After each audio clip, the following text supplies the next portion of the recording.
Salut à toutes et salut à tous. Petite vidéo rapide pour faire un peu de pédagogie sur la nature et le rôle des aspects en astrologie. Je vais utiliser une image toute simple, celle d'une graine, la graine d'une plante. D'ailleurs, c'est très raccord avec ce qu'était l'astrologie dans ses tout débuts, au moment où elle était utilisée dans les civilisations primitives, qui étaient surtout agraires et grégaires. C'était une technique d'observation des mouvements planétaires en rapport avec les cycles naturels, et également l'observation des réactions et des comportements des groupes d'individus par rapport à ces cycles de la nature. Donc la manière dont ces groupes d'individus se réagissaient par rapport à certaines saisonnalités, naturelles et célestes. Donc nous avons ici une graine, c'est la conjonction, c'est le point de départ de la croissance de cette graine. Donc pour l'instant, on ne sait pas ce qu'est cette graine, on voit une graine. La seule chose qu'on sait, c'est qu'à l'intérieur de cette graine, il y a toutes les informations génériques de son développement, de sa croissance. L'importance du bon développement de cette graine, c'est d'abord la qualité de la graine elle-même, et puis aussi de la terre, de l'environnement, de l'écosystème, pour pouvoir se développer et croître le mieux possible. Donc voici la croissance qui démarre de la graine. Nous arrivons ici au premier aspect en astrologie qui est l'aspect de semi-sextile, un aspect de 30 degrés. C'est l'aspect de Taureau. Donc ici la graine commence à se développer dans le sol dans lequel elle est, et nous avons une pousse pour pouvoir capter tous les éléments nutritifs du sol. Donc la graine n'a pas encore fait de germe, hein, c'est juste la pousse. Puis la graine continue son développement jusqu'à cet angle de 45 degrés que l'on appelle le demi-carré. Ici, le germe commence à vouloir sortir. Parce que la pousse prend les éléments nutritifs du sol, maintenant que la graine a bien pris les éléments nutritifs du sol, eh bien, la voici chargée d'éléments substantiels, d'éléments nutritifs, suffisants pour lui permettre de faire sortir son germe. Le germe commence à sortir ici, donc au semi-carré. Et là, nous avons au sextile, angle de 60 degrés, qui correspond au signe des Gémeaux. Nous avons la pousse et le germe. Et enfin, ici, l'aspect de carré, qui correspond donc au signe du Cancer. Donc on a un angle bélier-cancer. Ici, c'est la sortie de terre. Le germe sort de terre, la plante, en devenir, sort au monde, sort vers l'extérieur, en même temps qu'elle continue de développer tout un réseau de racines, tout un réseau de radicelles pour encore plus prendre racine dans le sol, dans l'environnement dans lequel elle se trouve. Donc ici, on a un aspect de naissance, de sortie vers l'extérieur, de sortie au monde. Puis vient l'aspect de trigone, 120 degrés, auquel correspond le signe du lion. Là, il s'agit du bourgeon. C'est le bourgeonnement de la plante. Ce bourgeon qui va développer des branchages et des feuilles pour capter la lumière. Capter la lumière du soleil. C'est pour ça que l'analogie avec le signe du lion, dont le soleil a la maîtrise, qui est un capteur de lumière, un capteur solaire. Donc les branches viennent là chercher la lumière du soleil pour le cycle de photosynthèse. La plante continue de croître. Après les bourgeons, les branches, les feuilles, nous avons les boutons. Donc ça, c'est l'angle de 150 degrés. C'est le moment du signe de la Vierge. Enfin, le bouton s'ouvre et nous avons la fleur. La fleur qui se pare de toutes ses plus belles couleurs, qui exhale ses plus merveilleux parfums pour attirer les insectes pollinisateurs. Donc ici, on est bien dans l'axe bélier-balance, du besoin de relation, car il y a une interdépendance avec des facteurs extérieurs pour pouvoir, quoi, tout simplement, se reproduire.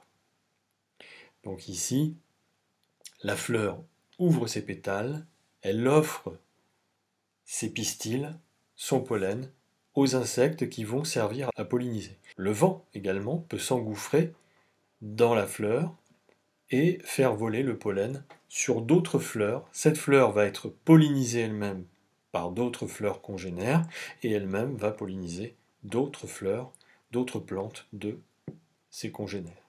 Enfin, nous avons le quinconce décroissant qui correspond au scorpion. Là, c'est ici que se passe, si je puis dire, le coït de la fleur, de la plante. C'est-à-dire que là, les pollens accumulés dans la fleur vont s'associer, les gamètes d'autres fleurs avec cette fleur vont permettre la reproduction et la naissance du fruit à venir. Puis vient le trigone décroissant, là nous sommes dans la phase sagittaire. La phase sagittaire, eh bien, c'est le bourgeon du fruit à venir. La fleur a fané, elle a perdu ses pétales. Le pistil, par contre, lui, s'est consolidé, a formé un autre bourgeon.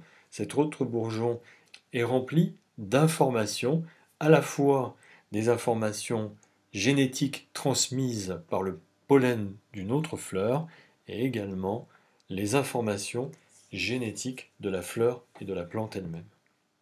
Puis nous arrivons au carré décroissant.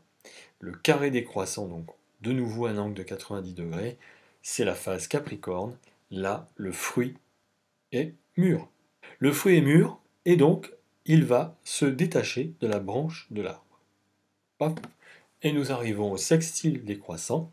Le sextile décroissant, c'est la phase Verseau. Et là, c'est le moment où le fruit tombe sur le sol et qu'il va se répandre ses graines sur le sol. Hein. Donc, le fruit va pourrir. Hein. Nous sommes dans le pourrissement du fruit progressif. Ce pourrissement du fruit va aussi libérer les substances qui sont dans le fruit, les vitamines, les minéraux, etc.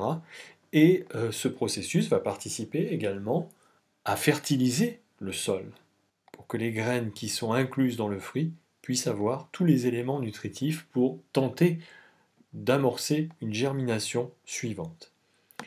Et donc, nous avons ici un pourrissement total. Ce pourrissement total sert d'humus, d'engrais, donc aux graines qui sont ici dans le sol.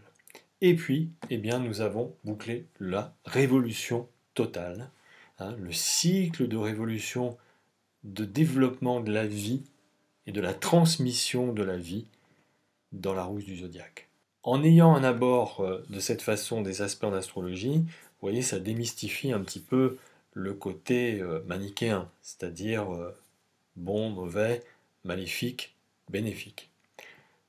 Chaque aspect a tout simplement un rôle à jouer dans le développement de croissance du cycle. Certains aspects, évidemment, sont peut-être plus tendus que d'autres, et notamment les aspects cardinaux, donc la conjonction, qui est une source d'information, une mine d'information très importante. Le premier carré croissant, bien sûr, parce que c'est un moment de naissance, hein, de sortie au monde, donc ça demande une certaine tension. Hein, le germe doit pousser la croûte de la terre qui est au-dessus de lui pour pouvoir sortir. L'aspect d'opposition ici est très important parce que c'est à ce moment-là que la plante va pouvoir tenter d'attirer à elle des pollens extérieurs à travers une relation, une interdépendance à des éléments extérieurs que sont les éléments naturels comme le vent ou les insectes. Et puis bien sûr, à ce moment-là, si le cycle est bien réussi, nous avons à ce moment-là le fruit.